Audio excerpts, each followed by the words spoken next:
قرآن حکیم نے قیامت کی کیا منظر کشی کی ہے۔ آئیے رب العالمین کا قرآن سماعت فرمائیے اور دیکھیے میرے رب کا قرآن قیامت کے بارے میں کیا ارشاد فرما رہا ہے۔ اللہ تعالیٰ ارشاد فرماتے ہیں یا ایہا الناس اتقوا ربکم ان زلزلۃ الساعۃ شیء عظیم۔ اے لوگو تم رب سے ڈرو۔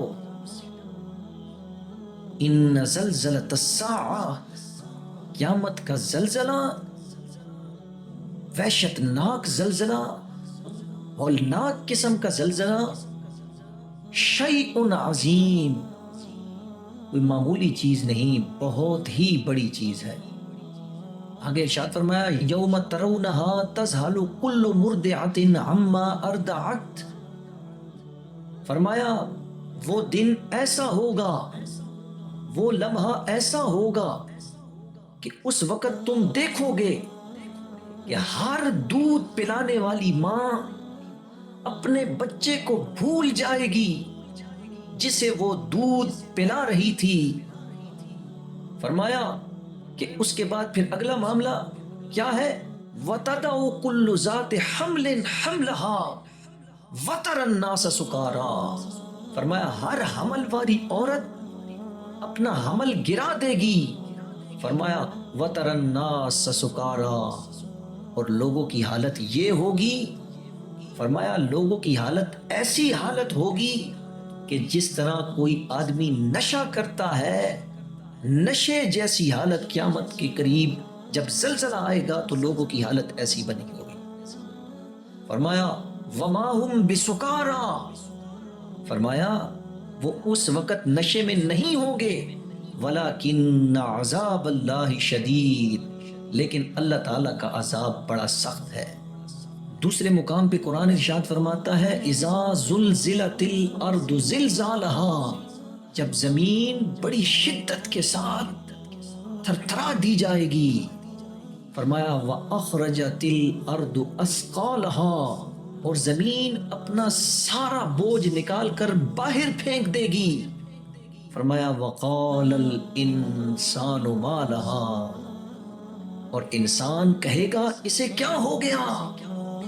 فرمایا یومئذ تحدث اخبارها، اس دن وہ اپنے حالات خود ظاہر کر دے گی۔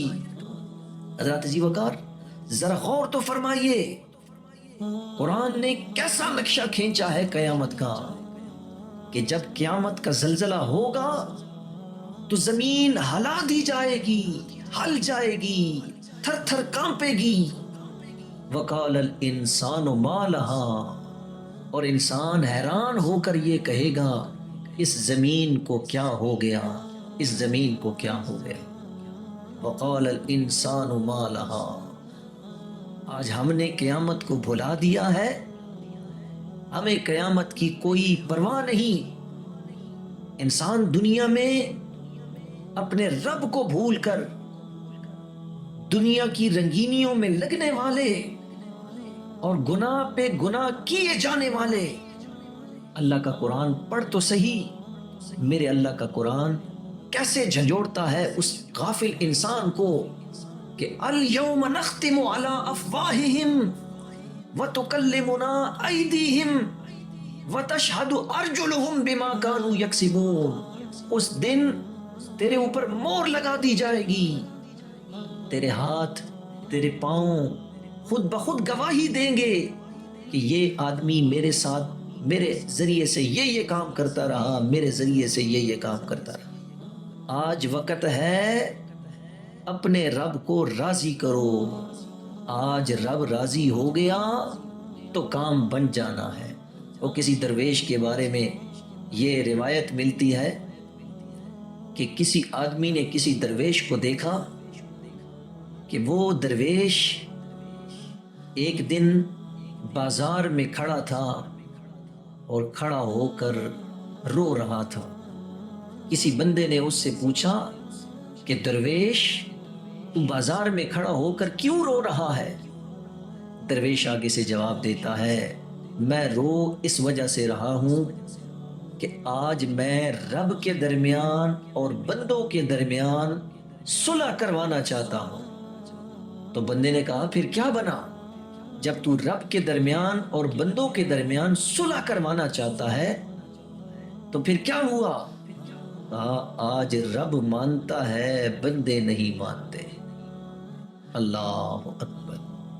آج رب مانتا ہے بندے نہیں مانتے ہیں۔ جے ویکھا میں عملہ ولے تے کچھ نہیں میرے پلے، کہ بندے اگر تو عمل کی طرف دیکھ تو تیرے پلے کچھ بھی نہیں ہے، لیکن وہ اتنا کریم ہے کہ اگر تو جتنا مرضی ہے گناہگار کیوں نہ ہو، تو اپنے رب کو منائے گا تو تیرا رب تجھ سے مان جائے گا۔ جے ویکھاں میں عملہ ولے تے کچھ نہیں میرے پلے، جے ویکھاں تیری رحمت ولے تے بھلے بھلے بھلے۔ اگر اللہ کی رحمت ہے تو پھر تو بات ہی بن گئی ہے۔ فرمایا کچھ دنوں کے بعد پھر وہ درویش قبرستان میں کھڑا ہو کر رو رہا تھا۔ بندے نے دیکھا وہی بوڑھا ہے، وہی درویش ہے، تو پہچان لیا، کہا درویش اس دن بھی کھڑا رو رہا تھا، آج بھی کھڑا رو رہا ہے۔ اس دن تیرے رونے کا سبب کیا تھا، آج تیرے رونے کا سبب کیا ہے؟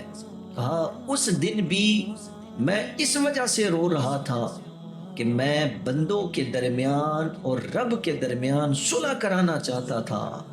اس دن رب مان رہا تھا، بندے نہیں مان رہے تھے۔ آج اس وجہ سے رو رہا ہوں، آج بندے تو مانتے ہیں، رب نہیں مانتے۔ زندگی کی سانسیں، زندگی کی گھڑیاں، انہیں قیمتی جانو اور اپنے رب کو مناؤ۔